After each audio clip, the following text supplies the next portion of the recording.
மக்களுக்கு அறிவே கிடையாது, எத்தனை தடவை செஞ்சாலும். வணக்கம் மக்களே, செம்ம கூட்டங்க மணிமுத்தாறு அருவியில் பாருங்கள்.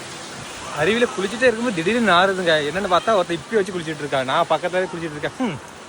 நினச்சாலே ஒரு மாதிரி இருக்குது. இருந்தாலும் இந்த பிளாஸ்டிக் இது யூஸ் பண்ணுறவங்க தண்ணி கேன் கொண்டு வராங்க. அதே மாதிரி கேரி கொண்டு நான் பார்த்தேன். எவ்வளோ தான் அவங்களுக்கு கண்ட்ரோல் பண்ண முடியும்? ஏன்னா நிறையா டூரிஸ்ட் வராங்க. ஸோ அவங்க முடிஞ்ச அளவுக்கு கண்ட்ரோல் பண்ணுறாங்க ஃபாரஸ்ட்காரங்க.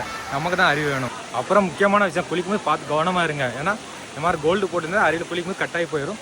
ஸோ கேர்ஃபுல்லாகவே இருந்துக்கும். ரொம்ப நேரம் குளிச்சாச்சு, கொஞ்சம் நேரம் உட்காரலான்னு பார்த்தேன். வரும்